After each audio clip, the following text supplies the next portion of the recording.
चाहता हूं। मैं सबसे पहले माननीय हमारे मध्य प्रदेश सरकार के मंत्री, जिन्होंने हमारे माननीय मुख्यमंत्री जी ने किसी भी तरह ये पिछड़ा वर्ग का रिजर्वेशन जो खत्म हो रहा था कांग्रेस की कुटिल चाल से, और ये कुटिल चाल इसलिए बोल रहा हूं कि महाराष्ट्र में और झारखंड में खत्म हुआ है, और उन्होंने इस चाल को खत्म करने के लिए माननीय मुख्यमंत्री जी ने रात और दिन मेहनत की है। और जरूरत पड़ती है, आज आयोग की रिपोर्ट भारत के इतिहास में पहली बार 7 महीने के अंदर प्रस्तुत हुई, और उसको पहली बार किसी सरकार ने माना है और कोर्ट तक जाकर के उसको न्याय दिलाने का काम किया है, रात दिन काम किया है। और ऐसे माननीय मुख्यमंत्री जी का स्वागत करने के लिए हमारे माननीय भूपेंद्र सिंह जी, हमारे माननीय नरोत्तम जी, माननीय हमारे रामखेलावन जी, हमारे माननीय यादव जी, सबसे मैं अनुरोध करता हूं कि माननीय मुख्यमंत्री जी का स्वागत करेंगे।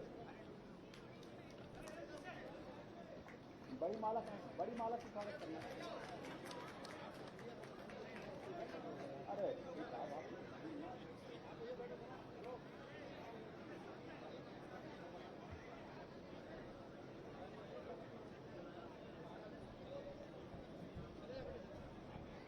कृपया मेरा आप सब लोगों से अनुरोध है कि सामने से मत आए। मेरा आपसे भी अनुरोध है कि कृपया हमारे मोर्चे के पदाधिकारी एक बड़ी माला से स्वागत करना चाहते हैं।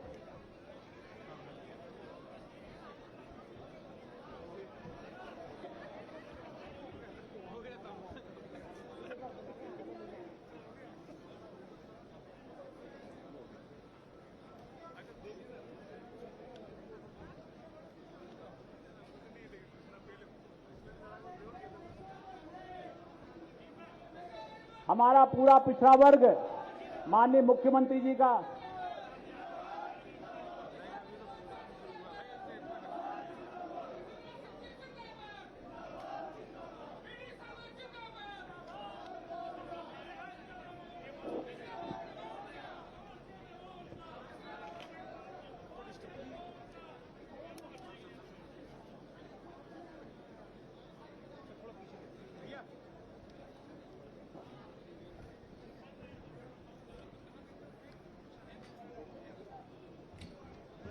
देखिए, सभी से आग्रह है अभी मंच पर कोई ना आए। कार्यक्रम के बाद जो भी है समाजों के प्रमुख आए हैं, वो जो लोग भी माननीय मुख्यमंत्री जी का स्वागत करना चाहेंगे सभी लोग कर सकते हैं। सभी से आग्रह है कृपया अभी मंच पर व्यवस्था बना के रखें, और इसके बाद कार्यक्रम मुख्यमंत्री जी के उद्बोधन के बाद फिर आप लोग स्वागत कर सकते हैं। अभी कृपया कोई मंच पर ना आए। सबसे आग्रह है, अभी बाद में स्वागत का कार्यक्रम होगा, उसमें सभी लोगों को अवसर मिलेगा। अभी सभी से आग्रह कृपया करके कि अब कोई मंच पर ना आए, जिससे कि कार्यक्रम प्रारंभ हो सके। इसके बाद माननीय मुख्यमंत्री जी यहाँ पर रुकेंगे, सभी से मिलेंगे, और जो लोग भी स्वागत करना चाहते हैं सभी को स्वागत का अवसर मिलेगा। कृपया व्यवस्था में सहयोग करें और सभी लोग बैठने का कष्ट करें। हमारा आज का कार्यक्रम स्वागत के बाद अब आगे की कड़ी में चलता है।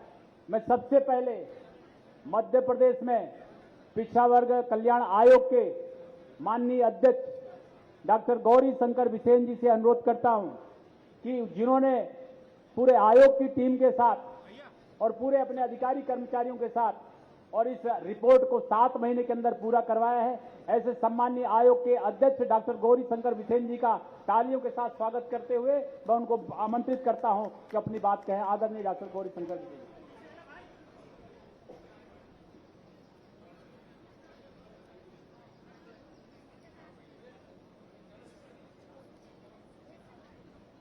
जो कहा सो किया, ऐसे हमारे जननायक हमारे यशस्वी मुख्यमंत्री मान्यवर शिवराज सिंह चौहान का पिछड़ा वर्ग समाज की ओर से हार्दिक अभिनंदन है, बहुत बहुत स्वागत है, उनको बहुत बहुत बधाई। आज के गरिमामय कार्यक्रम में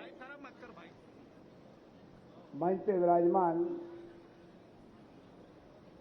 मध्य प्रदेश भारतीय जनता पार्टी के हमारे ऊर्जावान अध्यक्ष, हम सब के मार्गदर्शक सम्मानीय सांसद बीडी शर्मा जी, हमारे नगरीय कल्याण विभाग के मंत्री और पिछड़े वर्ग को जिनका सदैव संरक्षण रहता है, सम्मानीय भूपेंद्र सिंह जी, हमारे गृह मंत्री सम्मानीय नरोत्तम मिश्र जी, सम्मानीय मोहन यादव जी, सम्मानीय रामखिलावन पटेल जी, सम्मानीय सुरेश धाकड़ जी, सम्मानीय ब्रजेश सिंह यादव जी, सम्मानीय हमारे कुशवाहा जी सहित सभी मंत्री परिषद के साथीगण और सम्मानीय हमारे सांसदगण, सम्मानीय हमारे विधायकगण, सम्मानीय हमारे आयोग निगम मंडल के अध्यक्षगण, पदाधिकारीगण, भारतीय जनता पार्टी का पूरा हमारा संगठन, मोर्चे के यहाँ अध्यक्ष बैठे, युवा मोर्चे के अध्यक्ष जी हैं, महिला मोर्चे के अध्यक्ष बहन है, किसान मोर्चे के अन्य सभी मोर्चा प्रकोष्ठ के पदाधिकारीगण, पार्टी के पदाधिकारीगण सहित हमारी बहन माननीय साधना सिंह जी जो किरार समाज की राष्ट्रीय अध्यक्ष हैं और अनेक राष्ट्रीय अध्यक्ष यहाँ पर उपस्थित हैं, प्रांतीय अध्यक्ष उपस्थित हैं, उनकी पूरी टीम उपस्थित है। मैं पिछड़ा वर्ग आयोग के अध्यक्ष होने के नाते कम बल्कि पिछड़ा वर्ग का होने के नाते आप सबका अभिनंदन करना चाहता हूं, आप सबका स्वागत करना चाहता हूं। भाइयों बहनों, मध्य प्रदेश में मैं बड़े जवाबदारी के साथ कह सकता हूं, पिछड़े वर्गों के कल्याण के लिए, उनके उन्नति के लिए और उनको अधिकार दिलाने के लिए जो दृढ़ संकल्प माननीय मुख्यमंत्री जी के अंतर्मन में और हमारी पार्टी के एक एक रोम रोम में समाया हुआ है, मैं समझता हूं इसकी तुलना किसी तरह से की नहीं जा सकती। हम सबका गौरव है कि माननीय नरेंद्र मोदी जी का हम सबको नेतृत्व है। आज केंद्र में हमारी सरकार है, केंद्र की सरकार ने पिछड़ा वर्ग आयोग बनाया और उसको संवैधानिक दर्जा दिया है और संवैधानिक दर्जा देकर राज्य सरकारों से परामर्श कर उन जातियों को जो पिछड़े वर्ग में नहीं है उनको सम्मिलित करने का और जो केंद्र की सूची में उनको राज्य की सूची में सम्मिलित करने का भी अधिकार दिया है। यह काम और कोई नहीं कर सकता। लोगों को लगता है कि हम पिछड़े वर्ग के हित की बात करेंगे तो लोग कहीं हमसे दूर तो नहीं हो जाएंगे, हमसे नाराज तो नहीं हो जाएंगे। मैं एक बात कहना चाहता हूं, इस राष्ट्र में पिछड़े वर्गों के संबंध में कई बातें हुई हैं। भारत के संविधान में उसका सहारा लेकर पिछड़े वर्ग के कल्याण को रोकने का भी प्रयास हुआ है। मंडल कमीशन की रिपोर्टों को लागू नहीं होने दिया गया। महाजन आयोग की रिपोर्ट तो इस तकलीफ में बनी है कि तत्कालीन सरकार ने किसी तरह का सपोर्ट नहीं किया। जब महाजन आयोग की रिपोर्ट का हमने अध्ययन किया तो पाया कि उन्होंने लिखा है कि सरकार ने इस आयोग को काम करने में किसी तरह का सपोर्ट नहीं किया है। और मैं अभिनंदन करना चाहता हूं हमारे यशस्वी मुख्यमंत्री जी का, जिन्होंने 2 सितंबर 2021 को न केवल आयोग बनाया बल्कि 3 दिन के अंदर आयोग की बैठक लेकर के पूरे अधिकारियों को चीफ सेक्रेटरी से लेकर के प्रमुख सचिव और जिले के कलेक्टरों को निर्देश किया कि आयोग जहां जहां जाता है आप सामने आकर के उस आयोग को सहयोग करें। मुझे लगता है कि सरकार की दृढ़ इच्छा शक्ति नहीं होती और माननीय मुख्यमंत्री जी का हमारे ऊपर इस तरह का आशीर्वाद नहीं होता तो मैं नहीं समझता कि 6 महीने की अल्प समय अवधि में इस आयोग ने इतनी विस्तृत रिपोर्ट प्रस्तुत किया होता। और इसलिए मैं कहना चाहता हूं, यह आयोग पूर्ण रूप से मध्य प्रदेश की सरकार के दृढ़ इच्छा शक्ति का परिणति है। और मैं कह सकता हूं कि माननीय मुख्यमंत्री जी ने कदम कदम पर इस बात को चिंता किया। जब न्यायालय में मामला गया और ऐसा लग रहा था कि अब क्या होगा, उस समय में माननीय मुख्यमंत्री स्वतः दिल्ली गए और वहां पे अधिवक्ता साहिबानों से परामर्श करके, विधि विशेषज्ञों से परामर्श करके और हमारे आयोग के तरफ से भी वहां अधिवक्ता खड़ा करके मुझे लगता है राज्य की जनता को और पिछड़े वर्ग को न्याय दिलाने का काम किया है। इसलिए ऐसे न्याय की कुर्सी पर विद्यमान हमारे मुख्यमंत्री जी का आज पिछड़े वर्ग की ओर से अभिनंदन है। लेकिन माननीय मुख्यमंत्री जी ने भी सदैव ये चाहा कि एक तरफा अभिनंदन नहीं होता। जब वो यहाँ प्रवेश हुए तो उन्होंने पिछड़े वर्ग के सारे लोगों का अभिनंदन किया है, उसके बाद में मंच पे आए। ऐसा दोनों तरह का एक तरफ से जो मिला पहली बार देखने को मिला है। और इसलिए मैं बहुत ज्यादा न कहते कि हम सब माननीय मुख्यमंत्री जी का मार्गदर्शन प्राप्त करेंगे। मैं इतना कहना चाहता हूं कि आज तो 50% आरक्षण की सीलिंग के साथ माननीय उच्चतम न्यायालय ने हमें अधिकार प्रदान किया है, राज्य सरकारों को अधिकार प्रदान किया राज्य सरकार ने, और राज्य निर्वाचन आयोग ने चुनाव की प्रक्रिया भी सुप्रीम कोर्ट के जजमेंट के आधार पर प्रारंभ कर दिया है। लेकिन बाकी जो और हैं, रोजगार में और शिक्षा में हमारे पिछड़े वर्ग के अधिकारों के लिए ये आयोग काम करेगा और पुनः ऐसी रिपोर्ट हम सबमिट करेंगे। और भारत सरकार के सामने राज्य सरकार के माध्यम से मैं चाहूंगा कि ऐसी पहल हो कि पिछड़े वर्ग के आरक्षण के लिए संविधान में संशोधन हो और हमारे पिछड़े वर्ग को सदैव सभी क्षेत्रों में आरक्षण मिले और हमारा पिछड़ा वर्ग आगे बढ़े। यही हम अपेक्षा करते हैं। हम पुनः अपने यशस्वी मुख्यमंत्री जी का, मध्य प्रदेश की सरकार का और मध्य प्रदेश के सहित देश के कोने कोने से आए हमारे सभी सामाजिक बंधुओं का अभिनंदन करना चाहूंगा। आप सबका स्वागत है। बहुत बहुत धन्यवाद। वंदे मातरम। भारत माता की जय।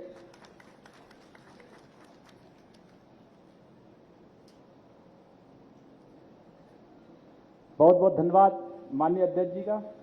मैं अब भारतीय जनता पार्टी की सरकार में हमारे पिछड़े वर्ग के कल्याण के लिए बना हुआ विभाग और ये पिछड़ा वर्ग कल्याण विभाग भी मैं आप सब लोगों को बताना चाहता हूं कि माननीय मुख्यमंत्री जी ने ही पिछले कार्यकाल में 2012-13 में मध्य प्रदेश में पिछड़े वर्ग के कल्याण के लिए अलग से विभाग बनाया।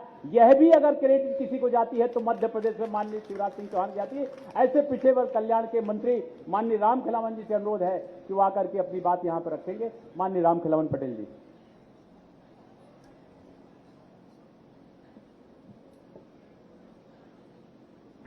ओबीसी आरक्षण के ऐतिहासिक निर्णय के आज इस कार्यक्रम के मुख्य अतिथि हम सबके मार्गदर्शक, हम सबके समय समय पर दिशा निर्देश देने वाले प्रदेश के यशस्वी मुख्यमंत्री, जिन्होंने भागीरथ प्रयास करके मध्य प्रदेश में पिछड़े वर्ग के लोगों को त्रिस्तरीय पंचायत चुनाव में और नगरीय निकाय चुनाव में आरक्षण दिलाने का काम किया। मैं पिछड़े वर्ग की ओर से मंत्री होने के नाते और आप सबकी ओर से माननीय मुख्यमंत्री जी का हार्दिक स्वागत करता हूं, वंदन करता हूं, अभिनंदन करता हूं।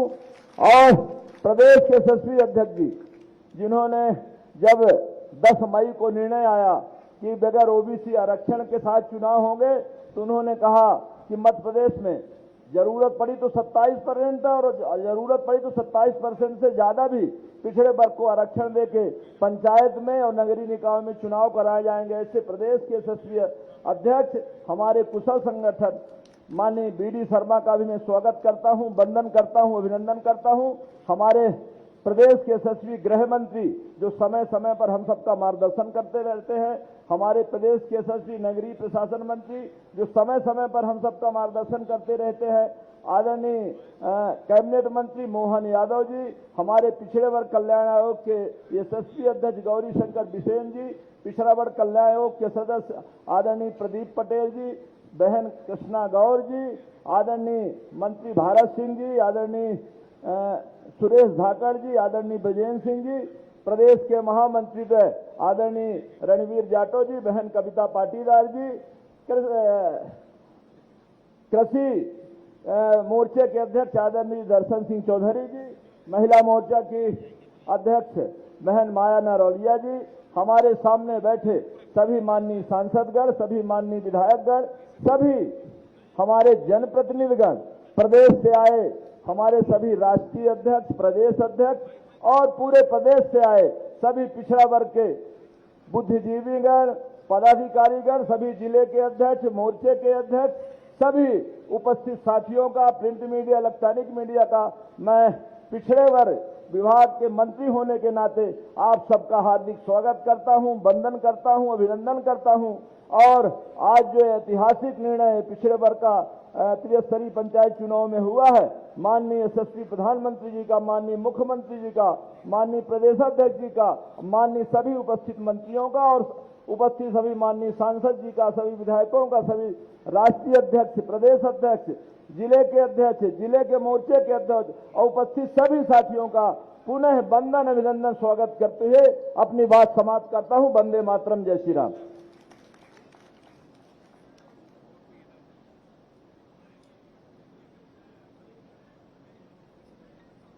माननीय मंत्री जी, पिछड़ा वर्ग कल्याण विभाग के बाद मैं अब इस पिछड़ा वर्ग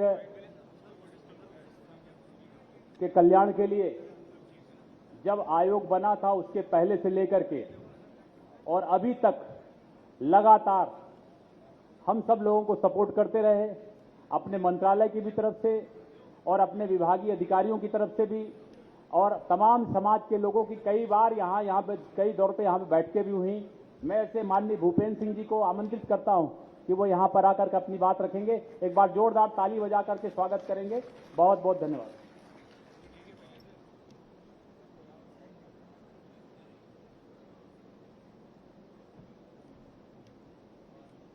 आज हमारे प्रदेश के ओबीसी समाज की ओर से, पिछड़ा वर्ग समाज की ओर से माननीय मुख्यमंत्री जी का और माननीय अध्यक्ष जी का अभिनंदन कार्यक्रम के अवसर पर मंच पर उपस्थित हमारे प्रदेश के यशस्वी मुख्यमंत्री माननीय शिवराज सिंह जी, मेरा एक बार आप सबसे आग्रह है कि एक बार मुख्यमंत्री जी का बहुत जोरदार तालियों के साथ अभिनंदन करें, स्वागत करें। हमारे पार्टी के यशस्वी अध्यक्ष माननीय वीडी शर्मा जी, मंच पर उपस्थित हमारे गृह मंत्री माननीय नरोत्तम मिश्रा जी, हमारे शिक्षा मंत्री माननीय मोहन यादव जी, हमारे पिछड़ा वर्ग के मंत्री माननीय राम खिलावन जी, हमारे माननीय मंत्री पीएचई श्री विजेंद्र यादव जी, श्री सुरेश धाकड़ जी, पिछड़ा वर्ग आयोग के अध्यक्ष आदरणीय गौरी शंकर जी बिसेन, पिछड़ा वर्ग की सदस्य बहन आदरणीय श्रीमती कृष्णा गौर जी, पिछड़ा वर्ग के ही हमारे माननीय सदस्य श्री प्रदीप पटेल जी, मंच पर उपस्थित सुश्री कविता पाटीदार जी, श्री रणवीर सिंह रावत जी, श्री वैभव पवार जी, श्रीमती माया नारोलिया जी, श्री दर्शन सिंह जी, आज के इस कार्यक्रम में हम सबके मध्य उपस्थित किरार समाज की राष्ट्रीय अध्यक्ष और हमारी आदरणीय भाभी श्रीमती साधना सिंह जी। और देखो तालियों में ऐसे नहीं, जरा तालियां बजें तो फिर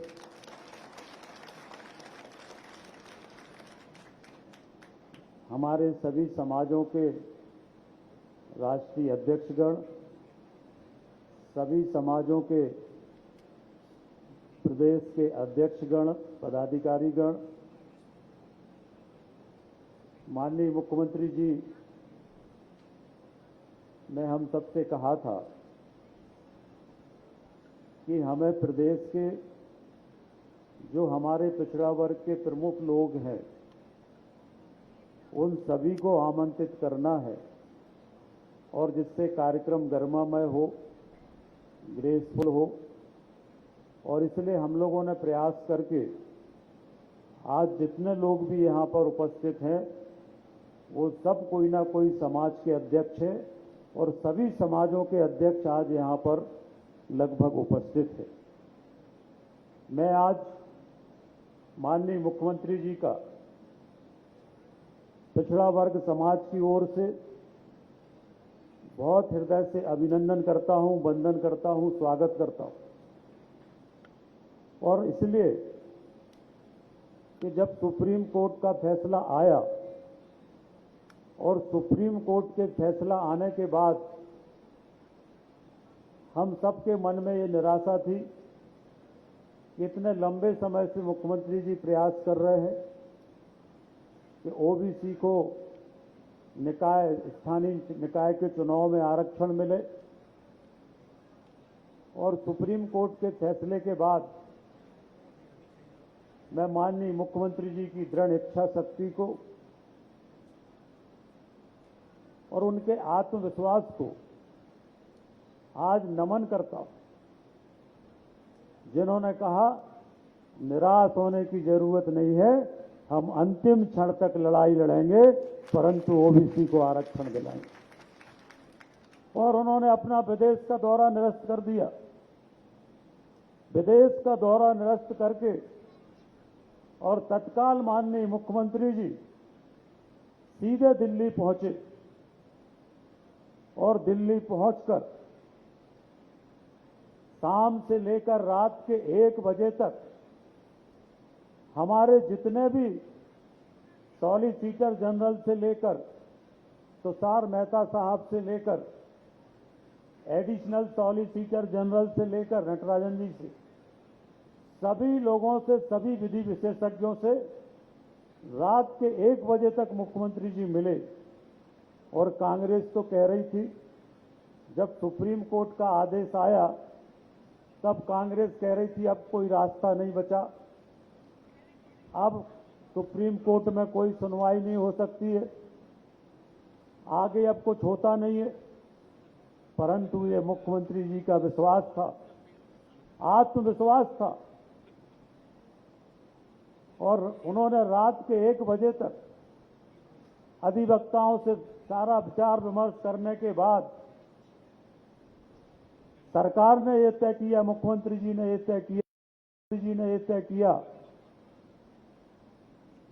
कि हम एप्लीकेशन ऑफ मॉडिफिकेशन में जाएंगे।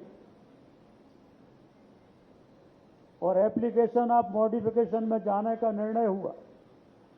सामान्यतः 99% केस में एप्लीकेशन ऑफ मॉडिफिकेशन स्वीकार नहीं होती, परंतु माननीय मुख्यमंत्री जी ने जो तथ्य और तर्क रखे थे उस आधार पर हमारी एप्लीकेशन ऑफ मॉडिफिकेशन स्वीकार की गई, सर्वोच्च न्यायालय में स्वीकार हुई।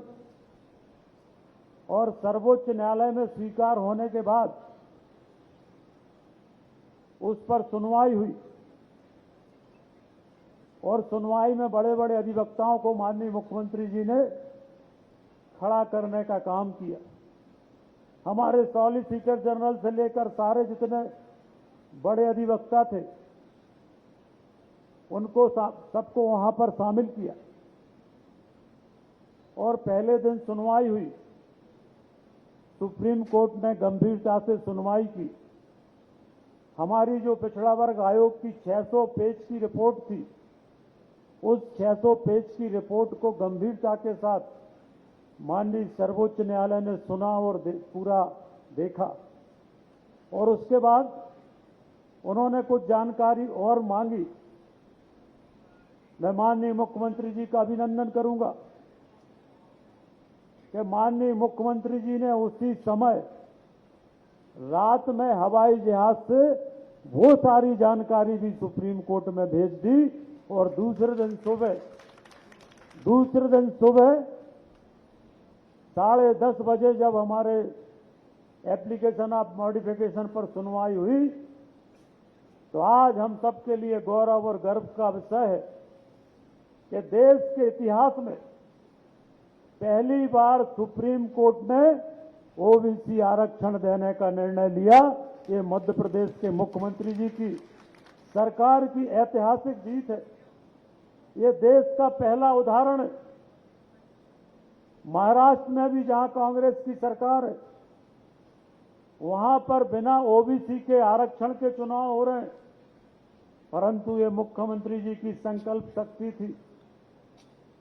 मुख्यमंत्री जी तो चुनाव करा रहे थे, 2 साल पहले चुनाव करा रहे थे, और 27% ओबीसी आरक्षण के साथ करा रहे थे, परंतु कांग्रेस पार्टी 5 बार भारतीय जनता पार्टी की राष्ट्रीय कार्य समिति की बैठक के बीच में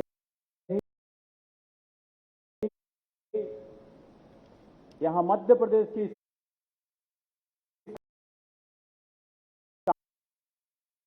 कार्यक्रम में आने के लिए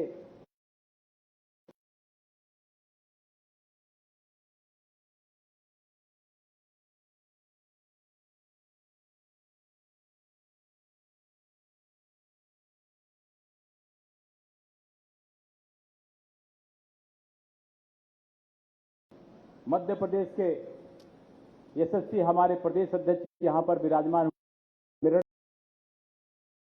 कराने में जो महत्वपूर्ण भूमिका मध्य प्रदेश की सरकार ने, हमारे माननीय मुख्यमंत्री जी ने निभाई है, वो केवल एक राज्य नहीं। मुझे कल राष्ट्रीय कार्य समिति में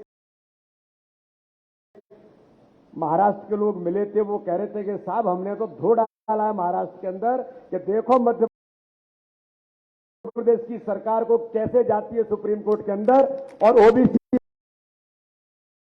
वर्ग को उसका अवसर दिलाती है। इस बात पर पूरे देश के राज्यों में आज जो एक माहौल तैयार हुआ है, इसलिए मैं चाहता हूं कि भारत माता की जयकारा का नारा इस मध्य प्रदेश से जो हम सबको जो अवसर मिला है, क्या दो ताकत के साथ लगना चाहिए। भारत माता की, भारत माता की। आज हमारे इस विशेष कार्यक्रम में मध्य प्रदेश के हमारे सभी ओबीसी वर्ग समाज वर्ग के द्वारा आयोजित इस कार्यक्रम में हमारे बीच उपस्थित मध्य प्रदेश के लोकप्रिय जन जन के नेता और हम सबके लाडले नेता, जिनके बारे में हम लोग कहते हैं कि मध्य प्रदेश के केवल ओबीसी वर्ग की चिंता नहीं, ओबीसी वर्ग की चिंता तो करना ही है, लेकिन इस मध्य प्रदेश के अंदर ऐसा कोई समाज नहीं है जिस समाज की चिंता मध्य प्रदेश के मुख्यमंत्री हमारे आदरणीय शिवराज सिंह चौहान ने नहीं की हो। और हर समाज के उस वर्ग के लिए संवेदनशील व्यक्तित्व के तौर पर आज माननीय मुख्यमंत्री जी ने जो भूमिका मध्य प्रदेश के अंदर, वो लगातार इस देश के अंदर सबसे ज्यादा समय से रहने वाले मुख्यमंत्री की भूमिका में आज हमारे बीच में उपस्थित हैं। मैं चाहता हूं जोरदार तालियों से हमारे मुख्यमंत्री जी का हम अभिनंदन करें। ऐसे आदरणीय शिवराज सिंह चौहान जी, मध्य प्रदेश सरकार के हमारे गृह मंत्री, जिन्होंने इस अभियान में और ओबीसी वर्ग के इस समाज को अवसर कैसे मिले, इसमें उन्होंने भी महत्वपूर्ण भूमिका निभाई। और दिन रात एक करके विधि मंत्री होने के नाते से उन्होंने भी अपनी जो भूमिका निभाई है, उसके लिए आदरणीय नरोत्तम जी का भी जोरदार तालियों से अभिनंदन करें। आदरणीय नरोत्तम मिश्रा जी, भूपेन्द्र सिंह जी के बारे में, प्रदीप पटेल जी के बारे में, तो मुझे लगता है कि गौरीशंकर बिसेन जी के बारे में तो आज ये बनता ही है कि हम उनका अभिनंदन, आज इस अवसर पर मुख्यमंत्री जी का अभिनंदन तो हो ही रहा है, लेकिन हमारे कमीशन ने भी जो महत्वपूर्ण भूमिका निभाई है, क्योंकि उसके आधार पर जो रिपोर्ट तैयार हुई, इसलिए मैं ऐसा मानता हूं कि कमीशन के हमारे अध्यक्ष और दोनों हमारे जो सदस्य हैं, गौरीशंकर बिसेन जी, बहन कृष्णा गौर जी और प्रदीप पटेल जी, इनके लिए भी हम जोरदार तालियों से अभिनंदन करें। उन्होंने पूरे मध्य प्रदेश का दौरा करके जो भूमिका निभाई। आदरणीय भूपेन्द्र सिंह जी, हमारे नगर निकाय के मंत्री, जो इस पूरे अभियान की अगुवाई कर रहे थे।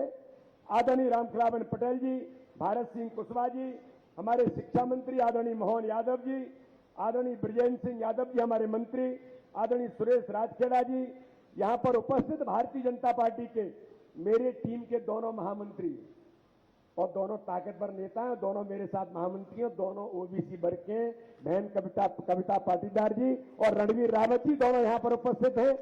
यहां पर उपस्थित हमारे मेरे साथ 7 मोर्चे हैं। एक तो अल्पसंख्यक मोर्चा है, एक एससी मोर्चा है, एक एसटी मोर्चा है और एक ओबीसी मोर्चा है। बचे 3 मोर्चे जो प्रदीप पटेल जी अभी जिसका उल्लेख कर रहे थे, तीनों मोर्चे मेरी टीम के अंदर, भाई वैभव कुमार युवा मोर्चा, यहां पर उपस्थित माया नारोले जी बहन हमारी महिला मोर्चा की अध्यक्ष और दर्शन सिंह चौधरी किसान मोर्चे के अध्यक्ष, ये भी तीनों ओबीसी वर्ग का यहां पर प्रतिनिधित्व करते हैं। ऐसे हमारे सभी मंच पर उपस्थित वरिष्ठ नेतागण और हमारी बड़ी संख्या में ऐसे हमारे माननीय सांसद यहां पर उपस्थित हैं। गणेश सिंह जी नागर जी बैठे, केपी यादव जी बैठे, हमारे नवनिर्वाचित हमारे खंडवा के सांसद जी यहां पर बैठे और भी हमारे कई मंत्री दर्जा प्राप्त सम्मानीय विधायक पदाधिकारीगण और ऐसे लोग आज यहां पर ओबीसी वर्ग के समाज के हमारे सभी सम्मानीय राष्ट्रीय अध्यक्ष, आदरणीय भाभी जी हमारी किरार समाज की हमारी राष्ट्रीय अध्यक्ष यहां पर बैठी हैं और भी सभी समाजों के जो अध्यक्ष हैं, प्रदेश के हमारे ओबीसी समाज वर्गों के जो अध्यक्ष हैं और ओबीसी वर्ग के हमारे जो सभी कार्यकर्ता, ओबीसी मोर्चे के भी हमारे कार्यकर्ता बड़ी संख्या में आज आए हैं, इसलिए मैं आज आप सबका इस समारोह में, एक विशेष अभिनंदन समारोह में मैं आप सबका बहुत स्वागत करता हूं, बहुत बहुत अभिनंदन करता हूं और आप सबको इस बात के लिए धन्यवाद देता हूं कि मित्रों, ये जो निर्णय हुआ है ये इच्छा शक्ति के आधार पर हुआ है। आपके मन का जो संकल्प था, आपके मन की जो इच्छाएं थी, भारतीय जनता पार्टी की सरकार माननीय प्रधानमंत्री नरेंद्र मोदी जी के नेतृत्व में, मध्य प्रदेश के मुख्यमंत्री माननीय शिवराज सिंह चौहान के नेतृत्व में, और इस देश के अंदर हम आज 70% भूभाग पर अगर भारतीय जनता पार्टी की सरकारें काम कर रही हैं तो उनका एक ही संकल्प है जो माननीय प्रधानमंत्री कहते हैं, सबका साथ, सबका विकास और सबके विश्वास के मंत्र पर आगे चल के इस देश को आगे ले जाने का काम करना है।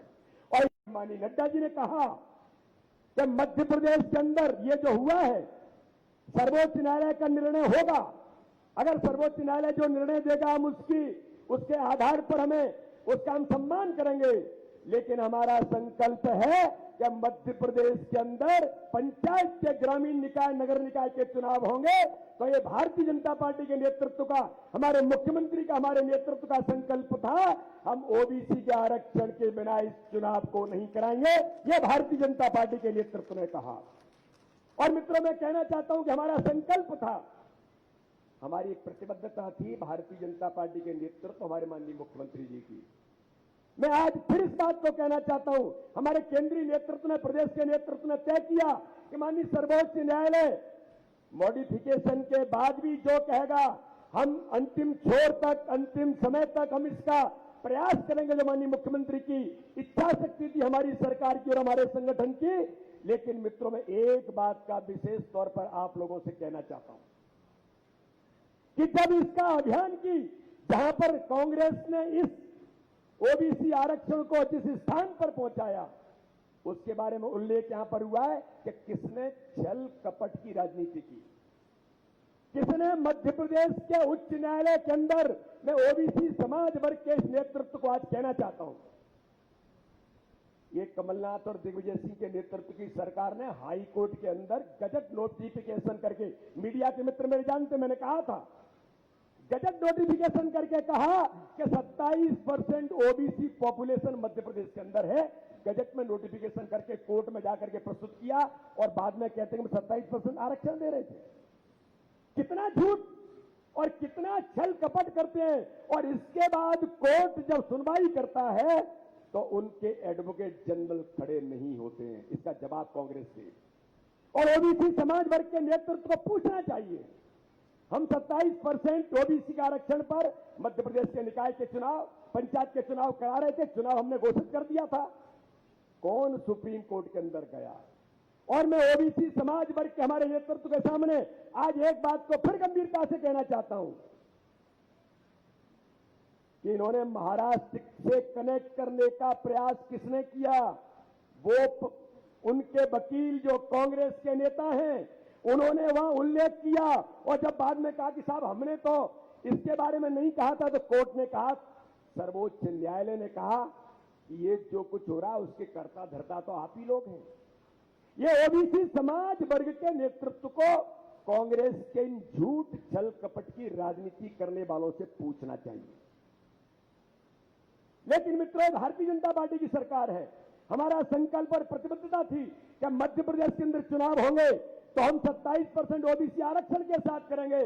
लेकिन मैं अपने नेतृत्व पर माननीय प्रधानमंत्री, माननीय राष्ट्रीय अध्यक्ष जेपी नड्डा जी और अमित शाह जी के ऊपर और मध्य प्रदेश के मुख्यमंत्री शिवराज सिंह चौहान के ऊपर इस बात का गर्व करता हूं कि उन्होंने हमें कहा कि अगर माना कि न्यायालय जो भी निर्णय देता है उसका सम्मान करेंगे, अगर माना कि निर्णय हमारे खिलाफ जाता है तो भारतीय जनता पार्टी के नेतृत्व ने तय किया कि हर नगर निकाय की और हमारे जो ग्रामीण निकाय के चुनाव होंगे उनमें भारतीय जनता पार्टी अपने ओबीसी वर्ग के कार्यकर्ताओं को 27% से भी ऊपर उनको अवसर देने का काम करेंगे। ये हमारा संकल्प था, ये हमारी प्रतिबद्धता थी और मैं ऐसा कहता हूं कि संकल्प में कोई विकल्प नहीं होता।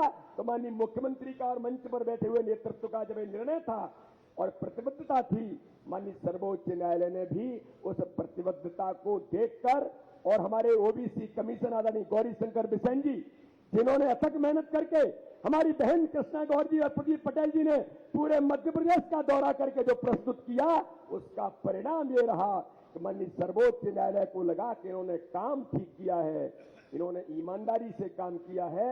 इसलिए आज उस ईमानदारी का पारितोष भारतीय जनता पार्टी की सरकार माननीय मुख्यमंत्री के नेतृत्व में आज पूरे देश के अंदर ओबीसी समाज वर्ग को अवसर देने का काम माननीय सर्वोच्च न्यायालय ने भी भारतीय जनता पार्टी की प्रतिबद्धता पर किया है। इसलिए मित्रों, मैं कहना चाहता हूं कि आजादी के 75 वर्ष पूरे हो रहे हैं। ओबीसी समाज वर्ग के लोगों को इन कांग्रेस के लोगों से पूछना चाहिए। ओबीसी कमीशन बना था, लेकिन आजादी के 75 वर्षों में 55 वर्ष राज कांग्रेस ने किया है। मैं सभी राष्ट्रीय अध्यक्षों से, प्रदेश के हमारे जो अध्यक्ष हैं और ओबीसी समाज वर्ग का जो नेतृत्व करने वाले लोग हैं, जो पूरा नेतृत्व यहां पर बैठा है, मैं गंभीरता से कहना चाहता हूं, पूछिए कमलनाथ जी से, पूछिए उन दिग्विजय सिंह मिस्टर बंटा ढार से कि आपने 55 वर्ष राज किया, लेकिन ओबीसी कमीशन को कभी आपने संवैधानिक दर्जा नहीं दिया। और मैं गर्व से कहता हूं इस बात को आज इस मंच के माध्यम से कि भारतीय जनता पार्टी की सरकार, भारतीय जनता पार्टी के संगठन, माननीय प्रधानमंत्री जी की जो प्रतिबद्धता थी, उन्होंने जैसे ही शपथ ग्रहण की थी 2014 के बाद, उन्होंने कहा ओबीसी समाज वर्ग के उत्थान के लिए इस देश के अंदर ओबीसी कमीशन बना था, उस ओबीसी कमीशन को संवैधानिक दर्जा देने का काम अगर इस देश के अंदर किसी ने किया तो भारत के प्रधानमंत्री नरेंद्र मोदी ने किया।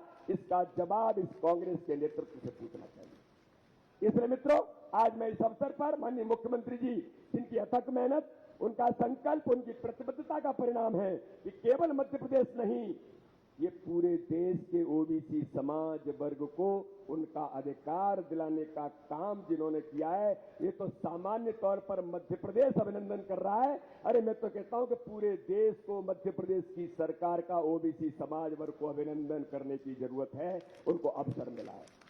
तो इसलिए आज इस अवसर पर मैं सभी ओबीसी समाज वर्ग के हमारे नेतृत्व को आपको शुभकामनाओं के साथ, आपको बधाई के साथ मैं केवल एक अपील करना चाहता हूं। माननीय मुख्यमंत्री जी अभी मेरे साथ बातचीत कर रहे थे यहां आने से पहले। मन को पीड़ा जब होती है तब झूठ छल कपट की राजनीति करने वाले गुमराह लोगों को कर जाते हैं। दिग्विजय सिंह झूठ बोल रहे हैं, कमलनाथ जी झूठ बोल रहे हैं, गांव-गांव में जाकर के केवल झूठ की राजनीति करेंगे, छल करेंगे, कपट करेंगे, गुमराह करेंगे।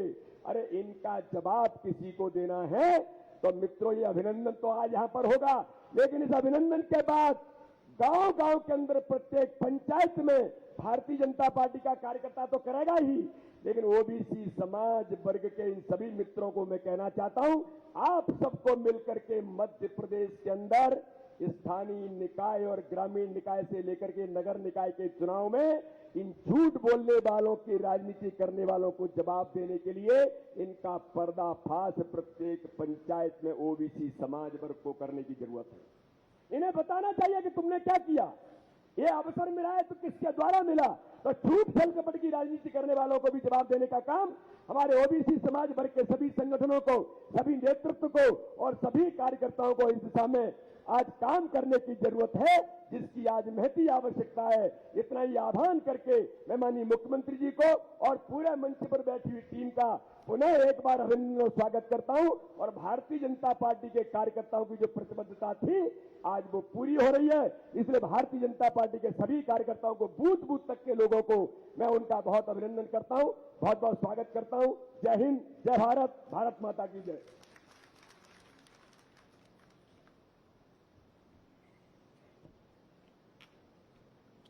बहुत बहुत धन्यवाद माननीय अध्यक्ष जी। मैं माननीय मुख्यमंत्री जी को यहां बुलाने से पहले 1 मिनट में बात कहूंगा। बड़ी पीड़ा है कि पूरे प्रदेश के अंदर कई वर्षों से कांग्रेस ने पिछड़े वर्ग के लिए कुछ नहीं किया। और जब मैं सुप्रीम कोर्ट में था और जब वहां मैंने देखा इतने सारे अच्छे अच्छे वकीलों को माननीय मुख्यमंत्री जी ने वहां खड़ा किया था कि एक एक विषय का अध्ययन करके वो सब लोग अपनी बातें कर रहे थे, मगर विरोध में खड़े होने के लिए कांग्रेस से जुड़े हुए वकीलों को खड़ा किया जा रहा था। इससे बड़ा दुर्भाग्य कुछ नहीं हो सकता और उसका ये परिणाम है कि महाराष्ट्र और उड़ीसा जैसे स्टेट में बिना रिजर्वेशन के चुनाव हो रहा है, मगर मध्य प्रदेश में चुनाव हो रहा। मैं जब दौड़ा करते थे हमारे आयोग के लोग, तो माननीय मुख्यमंत्री जी के स्पष्ट निर्देश थे, लगभग 50,000 से ज्यादा कर्मचारी एक एक पंचायत की एक एक पोलिंग की जानकारी निकाल रहे थे। इतनी बारीक जानकारी।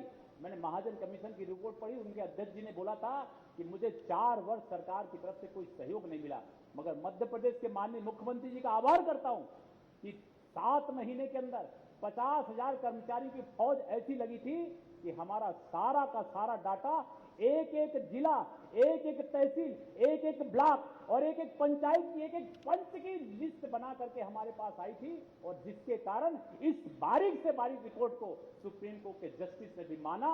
ये माननीय मुख्यमंत्री जी का ये संकल्प था कि इस काम को करना है, और इतना सपोर्ट मैंने अपने जीवन में आज तक कभी नहीं देखा। इससे साबित होता है कि माननीय मुख्यमंत्री जी ने कितने कठिन परिस्थितियों में रात दिन मेहनत करके ऐसे सब कर्मचारियों को लगा करके आयोग की रिपोर्ट सब करवाने में उनका कर्मचारियों को बहुत सहयोग मिला। मैं ऐसे माननीय मुख्यमंत्री जी को यहां बुलाना चाहूंगा और एक बार जोरदार आप लोगों से अनुरोध करता हूं, एक बार जोरदार खड़े होकर के 1 मिनट तक ताली बजाते हुए माननीय मुख्यमंत्री जी का अभिवादन में स्वागत करो, जिसके कारण ओबीसी को इतना बड़ा सम्मान मिला।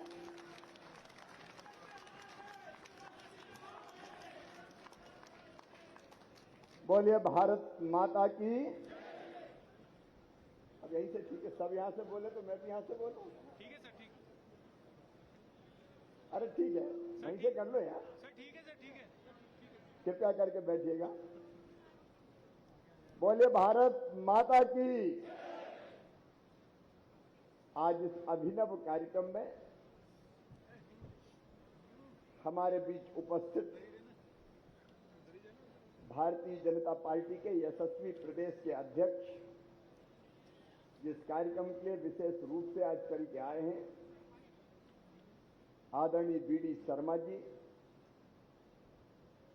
आज ओबीसी वर्ग के विभिन्न समाजों के पधारे हुए आदरणीय राष्ट्रीय अध्यक्षगण, आदरणीय प्रदेश अध्यक्षगण, मैं उनका यहां हृदय से स्वागत करता हूं। मध्य प्रदेश सरकार के गृह मंत्री और विधि मंत्री, जिन्होंने अपने मंत्रालय की तरफ से दिनों रात एक करके ओबीसी आरक्षण के लिए काम किया, आदरणीय नरोत्तम मिश्रा जी, हमारे नगरीय विकास मंत्री जो ओबीसी की आरक्षण के लड़ाई के अगुवा थे और हर कदम पे लगातार दिनों रात सक्रिय रह के जिन्होंने इस उद्देश्य की पूर्ति के लाभ किया, आदरणीय भूपेंद्र सिंह जी, हमारे उच्च शिक्षा मंत्री डॉक्टर मोहन यादव जी, हमारे हार्टिकल्चर मंत्री भाई भारत सिंह कुशवाहा जी, हमारे पिछड़ा वर्ग कल्याण के मंत्री आदरणीय रामखिलावन पटेल जी, हमारे पीएचई मंत्री भाई विजेंद्र सिंह यादव जी, हमारे पीडब्ल्यूडी के राज्य मंत्री भाई सुरेश धाकर जी, इस आयोग के अध्यक्ष, मैं आयोग का विशेष रूप से उल्लेख करना चाहूंगा। हमने आयोग बनाया और आयोग बनते ही बैठक करके मैंने कहा दिनों रात एक कर दो, दौरा करो, तथ्य जुटाओ, आंकड़े जुटाओ, बिना उसके हम आरक्षण बचा नहीं पाएंगे। लेकिन उन्होंने दिनों रात काम किया। आदरणीय डॉक्टर गौरी शंकर बिसेन जी, भाई प्रदीप जी, मैं एक बात आज जरूर कहूंगा, प्रदीप पटेल इतनी गहराई में जाकर काम करते हैं और मैं तो अध्ययन देख के हैरत में था। और इसका उदाहरण मैं ये देता हूं कि जब सुप्रीम कोर्ट ने और तथ्य मांगे तो ये थे मऊगंज में। मैंने फोन किया कि मऊगंज से रीवा पहुंचो, मैंने विमान रीवा भिजवाया और शाम होने से पहले विमान में बिठा के उड़ा दिया प्रदीप पटेल को दिल्ली। मैंने कहा सुप्रीम कोर्ट में माननीय सर्वोच्च न्यायालय में जाकर तथ्य रखो। भाई प्रदीप जी, बहन कृष्णा जी, बहन कविता पाटीदार जी, भाई रणवीर सिंह रावत जी, वैभव पवार जी, माया जी, दर्शन जी, हमारे वरिष्ठ नेतागण, आदरणीय सांसद श्री गणेश पटेल जी, रोडमल नागर जी, केपी यादव जी, ज्ञानेश्वर पाटिल जी, एक बार फिर सभी समाजों के, क्योंकि कोई नाम लूं कोई नाम नहीं लूं ये उचित नहीं होगा, लेकिन पूरे सम्मान के साथ आज यहाँ पे आप आमंत्रित हैं, आप पधारे हैं, तो सभी समाजों के अध्यक्षगण, पदाधिकारीगण और उपस्थित मेरे बहनों और भाइयों, एक को छोड़ के, क्योंकि किरार समाज की राष्ट्रीय अध्यक्ष भी यहाँ पे है और वो मेरी धर्मपत्नी है, आप सबका मैं यहाँ हृदय से स्वागत करता हूँ। मैं सचमुच में आज आपको भावनात्मक रूप से बता रहा हूँ। अगर कोई पूछे कि 16 साल के मुख्यमंत्रित्व काल में कौन सा सबसे बड़ा काम जिसने दिल को बहुत सुकून दिया हो, वो काम कौन सा है, तो मैं कहूंगा हम ओबीसी के आरक्षण के साथ चुनाव करवा पाए।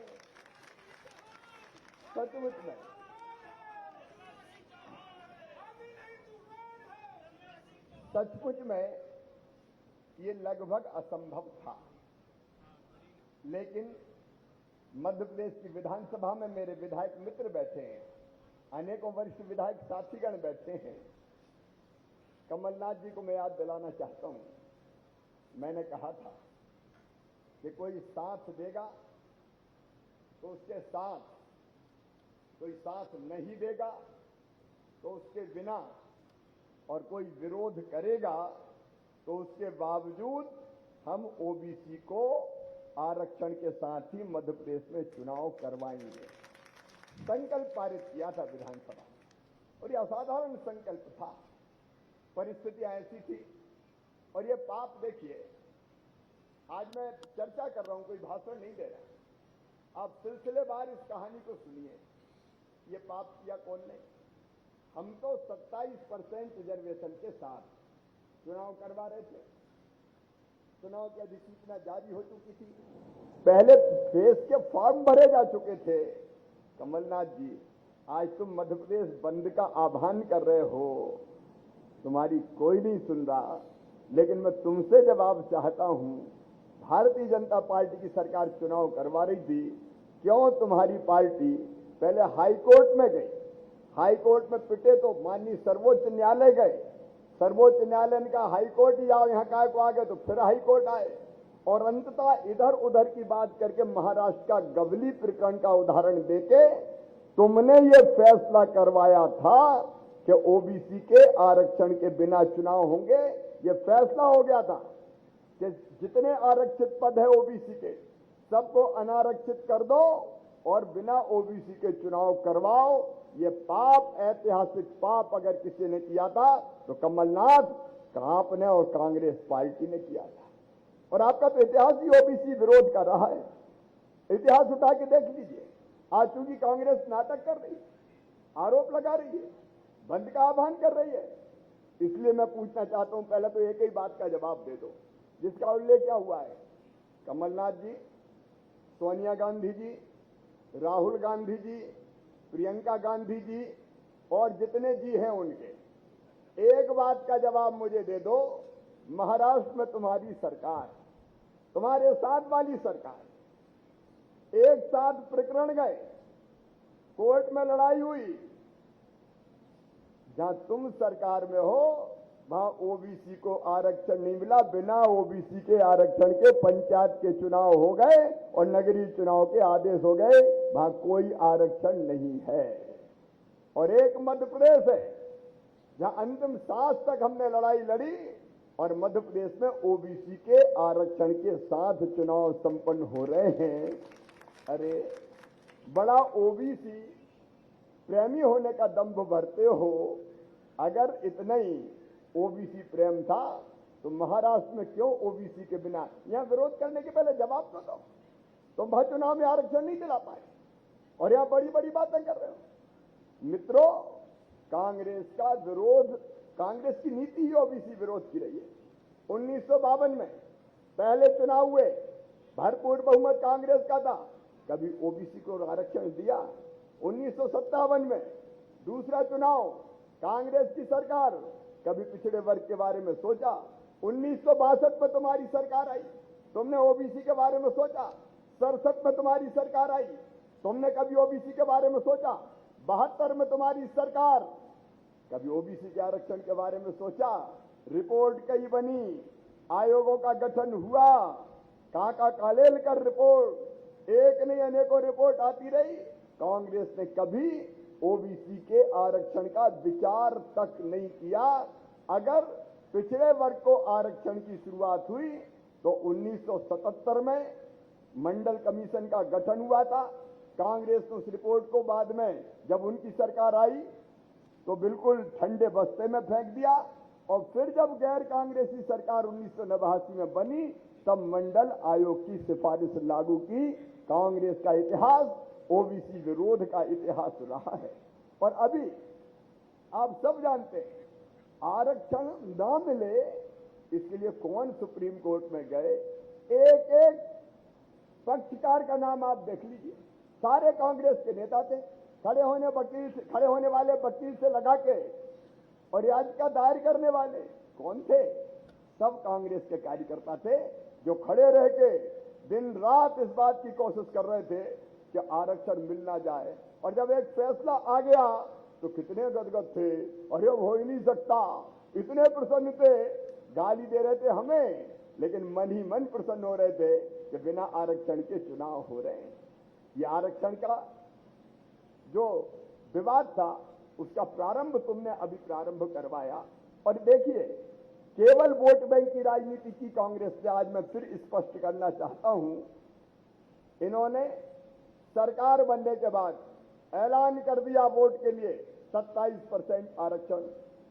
8 मार्च को 2020 में ये फैसला इन्होंने किया 2019 में, और तत्काल 10 मार्च को कोर्ट में चले गए।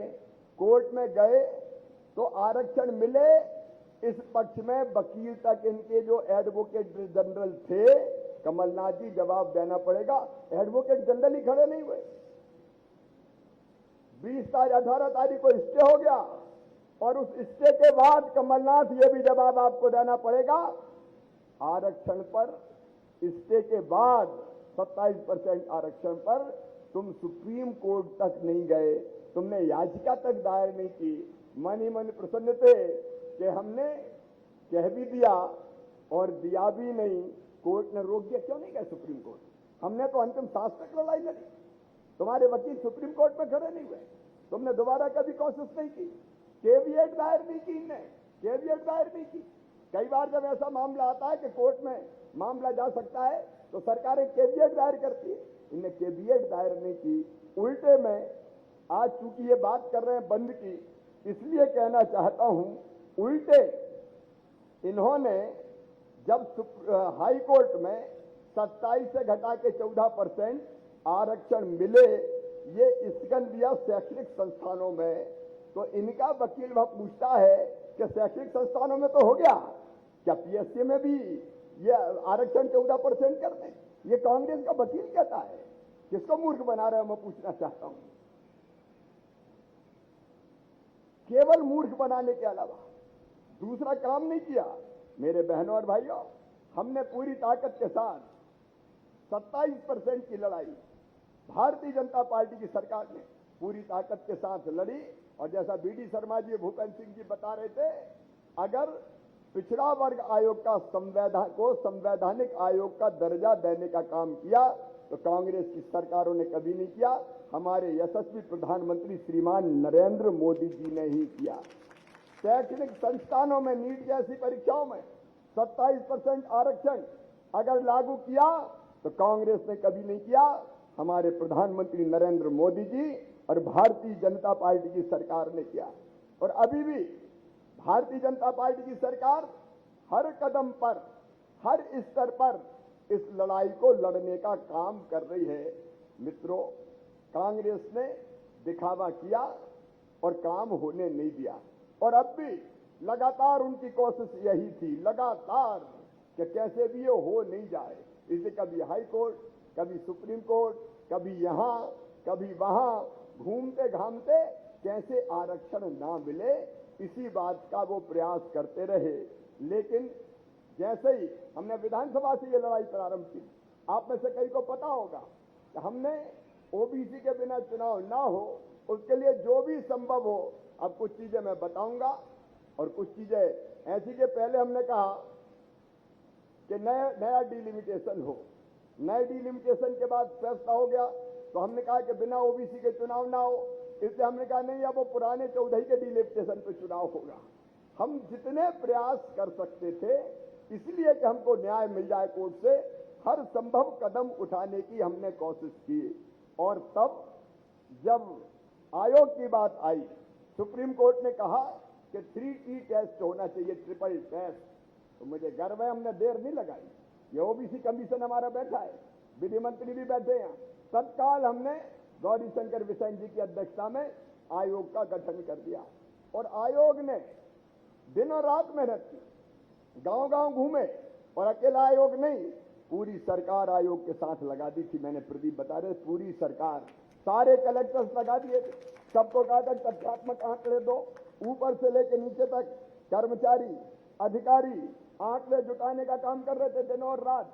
ओबीसी कमीशन ने अपनी रिपोर्ट सौंपी और उस रिपोर्ट के बाद एक फैसला और आया। आप सोचिए हम कितने गंभीर थे कि ओबीसी आयोग ने ये तो कह दिया, ओबीसी आयोग ने रिपोर्ट दी कि 48%, 48% आबादी है, 35% रिजर्वेशन देना चाहिए। अब ये सिफारिश के बाद फिर माननीय सर्वोच्च न्यायालय ने कहा तो निकायवार तो बताया ही नहीं कि निकायवार कहां कितना देना चाहिए। तो मैं आज आपको कह रहा हूं, दिन और रात भर हमारे दफ्तरों ने काम किया और हमने निकायवार आरक्षण करके इस निकाय में इतने % होना चाहिए, सुप्रीम कोर्ट में युद्ध स्तर पर जाके सबमिट कर दिया कि भोपाल में इतना होना चाहिए, बालाघाट में इतना होना चाहिए, सतना में इतना होना चाहिए, सिंगरौली में इतना होना चाहिए। कोई इस तेज गति से कभी कर सकता है? दिन और रात काम किया हमारी टीम, दिन और रात, और निकायवार रिपोर्ट सबमिट कर दी। माननीय सर्वोच्च न्यायालय को जब ये प्रयास दिखे कि पहले तो हमने सैकड़ों, कितने पन्ने की रिपोर्ट थी भाऊ, 600 पेज की रिपोर्ट, पहले में 1600, फिर 600, और उसके बाद एडिशनल फिर जानकारी, तो फिर हमने दौड़ाया कि निकायवार तय करो। तो उसके बाद निकायवार एक एक निकाय का जाके पढ़ के वो पूछते गए और हम बताते गए, फलानी जगह इतना, फलानी जगह इतना, फलानी जगह इतना। कह रहे थे कांग्रेस के लोग, आपने देखा वरिष्ठ नेता, वरिष्ठ वकील, कोई नहीं सकता, इम्पॉसिबल, हार गई भारतीय जनता पार्टी, अब तो मजा आ गया, पॉलिटिकल लाभ हमें मिलेगा। प्रसन्न हो रहे थे, खुशियां मना रहे थे, आनंद मना रहे थे। और हालत यह थी कि जो मुझसे बात करता था वो कहता था कि भैया हो ही नहीं सकता। ये तो बोले तुम मॉडिफिकेशन के लिए गए हो, रिव्यू पिटीशन हो, मॉडिफिकेशन हो, और उसी बेंच में आप कल्पना कीजिए जिस बेंच ने फैसला दिया था। लेकिन तथ्य और तर्क, मुझे जाना था विदेश, अमेरिका भी जाना था, इंग्लैंड भी जाना था, मुझे बुलाया था दावोस वर्ल्ड इकोनॉमिक फोरम में, मुझे भाषण देना था। जाके दावोस जाने के लिए हर नेता ललायत रहता है, क्योंकि वो दुनिया भर का एक मंच है। मुझे खेती में बोलना था, क्योंकि मध्य प्रदेश में खेती में बहुत अच्छा काम किया था। मैंने कहा न अमेरिका जाऊंगा, न इंग्लैंड जाऊंगा, न दावोस जाऊंगा, सब कैंसिल, केवल एक काम करेंगे हम, ओबीसी आरक्षण के लिए दिन और रात एक करके कैसे न्याय दिला पाए, इस बात का हम काम करेंगे। और इसलिए सारी चीजें कैंसिल करके कंसंट्रेट कर देते हैं चिड़िया की आंख, और कुछ दिखाई नहीं दे रहा था, न जड़, न तना, न फूल, न पत्ती, चिड़िया की आंख दिखाई दे रही थी कि कैसे भी न्याय दिलाना है, न्याय। और आज मैं गर्व के साथ कहता हूं, न्याय दिलाने में हम सफल हो गए। अब कांग्रेस कह रही है इतना होना था, उतना होना था, और तुम तो 1% भी नहीं दिला पाए महाराष्ट्र में, उड़ीसा में मिला, बता दो। अगर हमने दिलाया है तो उसका विश्लेषण भी कर लो। कई जगह 35% मिलेगा, आबादी के हिसाब से मिलेगा। ये अपने आप भ्रमित करने की कोशिश कर रहे हैं। अब मान लीजिए बालाघाट है, बालाघाट में SC, ST और बाकी संख्या सामान्य निकाल लें, तो जो बचेगी उसमें ओबीसी को लगभग 35% मिल जाएगा, भोपाल में 27% मिल जाएगा, कहीं 28% मिलेगा, कहीं 32% मिलेगा। जहां ओबीसी की आबादी बहुत कम है वहां कम मिलेगा। अब हमने तो दिला दिया, तुमने क्या किया?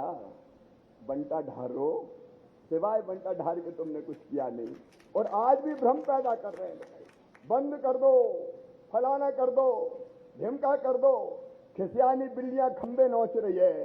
तुम कुछ भी कर लो, न्याय हो गया है। और मुझे गर्व है, हमारे अध्यक्ष बैठे बीडी शर्मा, पार्टी ने में के साथ मेरी बात हुई, माननीय जेपी नड्डा जी, माननीय बीएल संतोष जी, माननीय अमित शाह जी, सबने ये कहा, गर्व के साथ मैं आपको बता रहा हूं कि चिंता मत करो, लड़ाई लड़ते रहो। अगर नहीं मिला रिजर्वेशन तो 27% टिकट हम ओबीसी को देंगे बिना रिजर्वेशन के। अन्याय किसी कीमत पर नहीं होने की, इस सीमा तक से हमारी तैयारी। हालांकि हम लड़ रहे थे, हमें भरोसा था हम जीतेंगे, लेकिन तैयारी ये भी थी कि अगर ऐसे नहीं तो फिर हम टिकट देके इसकी भरपाई करने की कोशिश करेंगे। क्योंकि भारतीय जनता पार्टी का मूल मंत्र है सब समाज को लिए साथ में, आगे है बढ़ते जाना, सामाजिक न्याय लेकिन सामाजिक समरसता के साथ। हम सामाजिक समरसता नहीं तोड़ेंगे, सब समाज को इकट्ठा करेंगे, देश को मजबूत करने का काम। मैं गर्व के साथ कहता हूं, जब भी निर्णायक पल आए हैं ओबीसी ने हमेशा देश को मजबूत करने का काम किया है, देश को जोड़ने का काम किया है, देश को तोड़ने का काम कभी नहीं किया। और जब हम सबको एक रस करें, सबको एक साथ लेंगे। और भारतीय जनता पार्टी की हमारी यहाँ की सरकार भी समाज के हर वर्ग के कल्याण के लिए काम कर रही है, कोई नहीं छोड़ा हमने। अनुसूचित जाति के लिए भी करते हैं, जनजाति के लिए भी करते हैं, सामान्य वर्ग के लिए भी करते हैं और ओबीसी के लिए भी करेंगे, सबके लिए करेंगे। सामाजिक समरसता, देश मजबूत बनाना है लेकिन न्याय भी दिलाना है। और आज मैं पूरी तरह से संतुष्ट हूं मित्रों, सचमुच में मन आनंद से भरा हुआ है, रोम रोम मेरा पुलकित है। मैं सच में मैं उस आनंद की कल्पना नहीं कर सकता, जो संभव ही नहीं था, असंभव था वो संभव हुआ है। एक नया इतिहास बना है। और मध्य प्रदेश, बीडी शर्मा जी कह रहे थे, वहां चर्चा हो रही थी जयपुर में कि मध्य प्रदेश ओबीसी को न्याय दिलाने का जो रोड मैप बनाया है उस पर बाकी भी चलेंगे, तब न्याय मिलेगा। बाकी जगह भी मध्य प्रदेश ने एक राह तय कर दी है। और इसलिए सबको साथ लेके, सबका साथ, सबका विकास, सबका विश्वास, सबके प्रयास, ये मोदी जी का, भारतीय जनता पार्टी का मंत्र है, हम उस पर चलेंगे। आज इस अवसर पर आप इकट्ठे हुए, मैं अंत में केवल एक बात कहना चाहता हूं कि झूठ फैलाने की कोशिश हो रही है। देखो मध्य प्रदेश को भी, देश को भी तोड़ने की कोशिश हो रही है।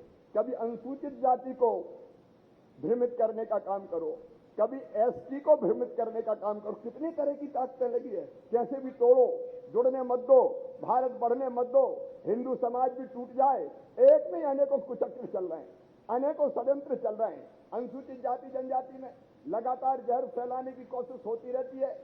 सही बात यह है कि भारतीय जनता पार्टी सबकी भलाई और विकास के लिए काम कर रही है। कांग्रेस आज भी चैन से नहीं बैठी, वो इधर उधर की सुर्रा छोड़ते रहेंगे क्योंकि और कुछ आता नहीं है। लेकिन मैं सम्मानीय अध्यक्षगणों से निवेदन करना चाहता हूं, राजनीतिक कार्यकर्ताओं से तो हम करेंगे ही पार्टी के, लेकिन सम्मानीय अध्यक्षगण भी इस वस्तु स्थिति को समझे। और प्रदीप जी, बिशन जी, एक ओबीसी आरक्षण की पुस्तिका बनाइए और हजारों की, लाखों की तादाद में गांव-गांव बंटवाइए, ताकि सही तथ्य लोग पढ़ें, सही तथ्य लोग समझें, सही जानकारी मिले और किसी को कोई भ्रमित न कर पाए। मैं आपसे भी ये निवेदन करता हूं कि कोई भ्रम फैला रहा है तो भ्रम फैलने मत देना, सही बात ताकत के साथ कहना, नीचे तक गांव-गांव पहुंचाना। आज इस अवसर पर मैं आपको धन्यवाद देता हूं। मैं तो निमित्त मात्र हूं, किया तो हम सब ने मिलके है। आज इस अवसर पर आपने स्नेहपूर्वक स्वागत किया, तो मैं इतने ही कहता हूं कि आपके विश्वास को कभी टूटने नहीं दूंगा और हमेशा ऐसा काम करने का हम प्रयास करेंगे कि आपका माथा गर्व से ऊंचा रहे कि हमारे प्रदेश को बढ़ाने के लिए लगातार ये सरकार काम कर रही है। वही प्रयास करूंगा। मैं आप सबका फिर स्वागत करता हूं। एक ही प्रार्थना आपसे है कि इस कार्यक्रम के बाद आप सबके भोजन की व्यवस्था किरार समाज की राष्ट्रीय अध्यक्ष जी ने करी है, तो आप सबसे मेरा निवेदन है कि भोजन किए बिना कोई नहीं जाएगा, पहले विराट कार्यक्रम की योजना बनी थी, लेकिन हमने तय किया कि समाजों के अध्यक्ष प्रमुख लोग ही आए तो ढंग से चर्चा और बातचीत हो पाएगी, मिल भी पाएंगे। इस कार्यक्रम के बाद भी 1-8 घंटा में आपके बीच में रहूंगा। भोजन में भी हम लोग साथ रहेंगे, तो कई तरह की चर्चाएं भी अगर आवश्यक होगी तो वो चर्चाएं भी हम लोग कर पाएंगे। इसलिए भोजन पर आप सभी आमंत्रित है। एक बार मेरे साथ फिर बोलिए, भारत माता की, भारत माता की। बहुत बहुत धन्यवाद, प्रणाम, नमस्कार। अभी कार्यक्रम समाप्त नहीं, 1 मिनट वहीं पे बैठेंगे। मैं मुनमुन राय जी से अनुरोध करता हूं कि वो न्याय की मूर्ति जो आज इतना बड़ा न्याय मिला है उसको लेकर के माननीय मुख्यमंत्री जी को भेंट करेंगे, मुनमुन राय जी। और जो आएंगे उस तरफ से आएंगे, इधर से निकलेंगे। इसके बाद हमारे पिछड़ा वर्ग मोर्चे के कुछ लोग सम्मान करेंगे। बाकी सब लोग कृपया बैठे, एक एक करके सबको बुलाया जाएगा, पर ऐसे मत करेंगे। और मैं माननीय साधना भाभी जी, देखे कितना अनुशासन का। मैं राष्ट्रीय अध्यक्ष हैं, मगर चूंकि आप लोग नीचे बैठे हैं, उन्होंने भी नीचे बैठ करके अनुशासन का पालन किया है। आप सब लोग अनुशासन का पालन करेंगे, आपसे अनुरोध है। मैं भाभी जी भी खुद सम्मान करने के लिए आएंगी। मैं आप लोगों से अनुरोध करता हूं, आप लोग बैठे रहें। आदरणीय मुनमुन राय जी, इसके बाद हमारे मोर्चे के पदाधिकारी मुख्यमंत्री जी का एवं प्रदेश अध्यक्ष जी का मूवमेंटो दे करके स्वागत करेंगे।